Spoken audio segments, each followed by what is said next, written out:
Lost Ark is a Korean MMO ARPG released in Korea in 2018. 3 years later, we finally get the chance to try it out in the West. This video will highlight my initial impressions of the beta as an avid MMO player. For those who don't know me or the channel, I have a large background in MMOs and MOBAs. I've played Final Fantasy XIV, Black Desert Online, and Blade and Soul all at a high level in both PvE and PvP.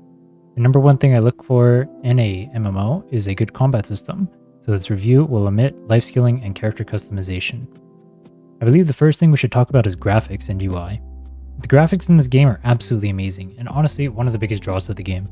I'm not going to claim it's as good as Final Fantasy graphics, those, despite me not liking the game, are pretty hard to beat, but the graphics in this game are definitely stunning.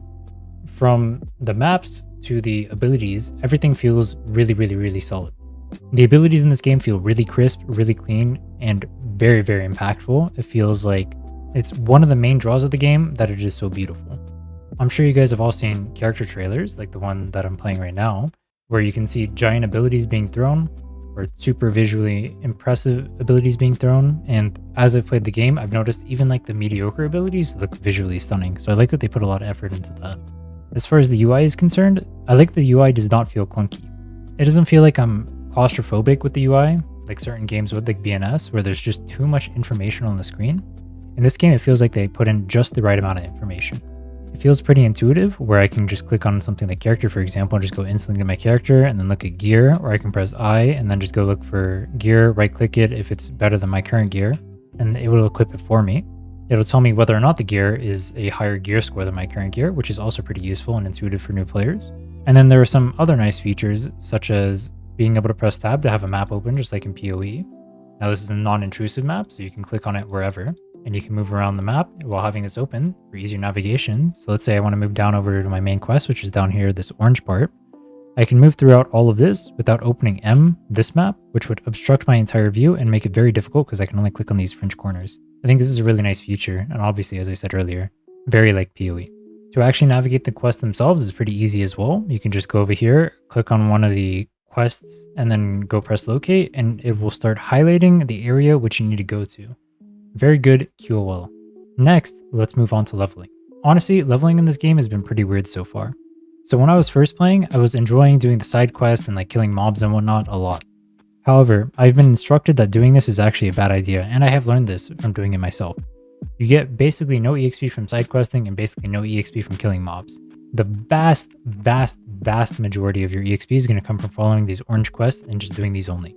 As you can see on my map right now, I have 2 yellow quests here that I'm not even going to accept because it's a literal waste of my time to do them. Even though doing the side quests is fun, or doing the secret dungeons is fun, and exploring them is fun, I personally am more interested in leveling really quickly right now, so I'm not going to be doing them.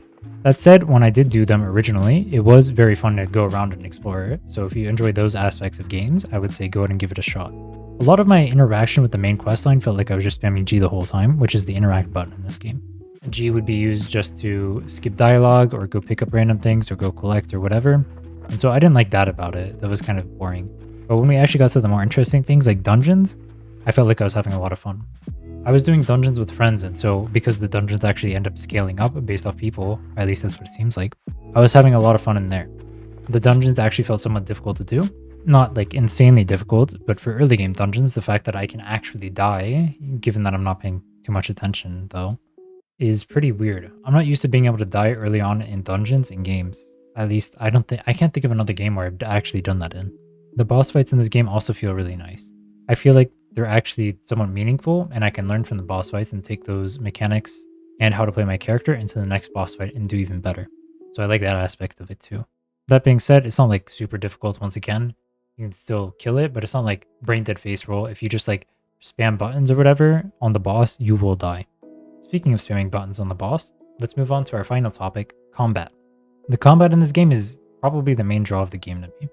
I've been watching this game for about 3 years now, waiting for its release, and the combat looks oh so fluid. All of the abilities in this game feel very impactful. So for example, when I'm playing Scrapper, I have a lot of mobility skills and damage skills, and they all combo very well together, and they all feel impactful, which is really important. I can summon like a giant shockwave thing to hit in front of me that'll consume all my chi, and then build it back up with combos using my yellow skills.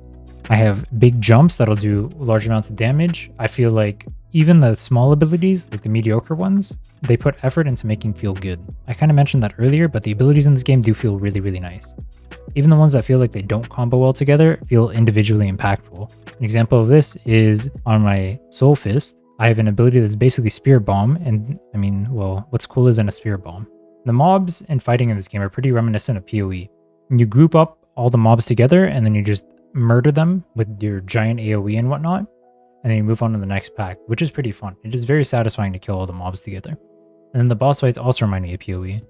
There was one boss fight in particular that felt extremely like PoE. It was some dragon that was on a wall. I remember a fight like that in PoE for like the last act. I can't remember the exact name of it right now though, but it felt exactly like that. This is a good thing because this game is combining the aspects of PoE, which are good, such as the combat, with the things of an MMO that are good, such as the progression or the raids or the interactability with other people or actual PvP and whatnot.